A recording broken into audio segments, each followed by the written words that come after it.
Comme tous les lundis, Philippe Val est avec nous sur Europe 1. Bonjour Philippe. Bonjour Dimitri, bonjour à tous. Bon, vous n'avez pas l'air dans votre assiette ce matin, mon cher Philippe. C'est la rentrée, C'est c'est vrai ça Dimitri, c'est vrai. Il y a quelque chose que je n'ai pas digéré. Et comme ça fait maintenant plus d'une semaine, le mieux, c'est de l'expulser dans une chronique. C'est une scène qui se passe dans la cour de l'Élysée. Lucie Castetz sort de l'entretien d'embauche sollicité par le président de la République afin de trouver un Premier ministre.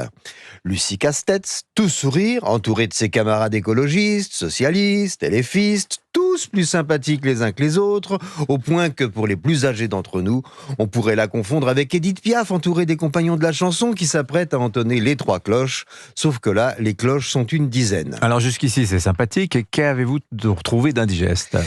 Les journalistes tendent leur micro vers Lucie Castetz, qui nous promet la vie en rose, quand l'un d'eux, sans doute insensible au charme suranné du music-hall, lui pose cette question: êtes-vous pour la levée de l'immunité parlementaire de Rima Hassan, qui refuse d'appeler acte terroriste le pogrom du 7 octobre perpétré par le Hamas?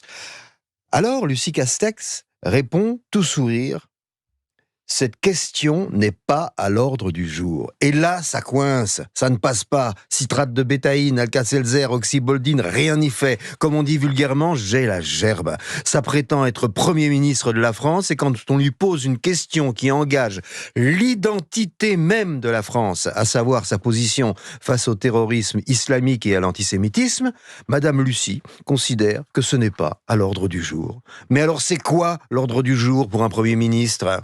Et d'autant que quelques heures plus tard, un Algérien radicalisé tentait d'incendier la synagogue de la Grande Motte. Oui, et tragédie immédiatement suivie par le tweet révélateur de Mélenchon, qui réussit à faire un message sans écrire le mot juif ni le mot antisémite. On le comprend d'ailleurs, il ne va pas gâcher tout le boulot qu'il a fait pour exciter l'antisémitisme musulman en France en balançant un tweet solidaire des juifs qui condamne l'antisémitisme sans le contrebalancer par la condamnation de l'islamophobie. Alors il se contente de dire que le racisme, c'est vilain et qu'il ne faut pas embêter les croyants avec leurs croyances.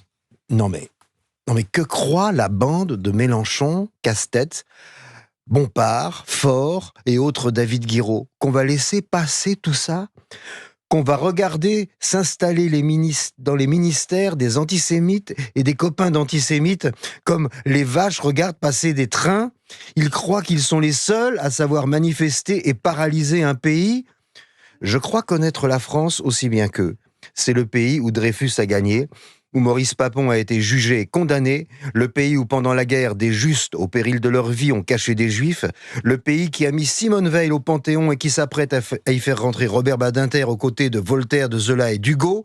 Si les petits copains de Rima Hassan et du nouveau Front Populaire arrivaient au gouvernement, mais ils n'auraient pas une minute de répit. Je crois qu'en toute franchise, on peut leur promettre qu'ils vont vivre l'enfer parce qu'on ne les lâchera pas jusqu'à temps qu'ils partent. Vous voulez dire qu'il y aurait un mouvement de résistance, Philippe ?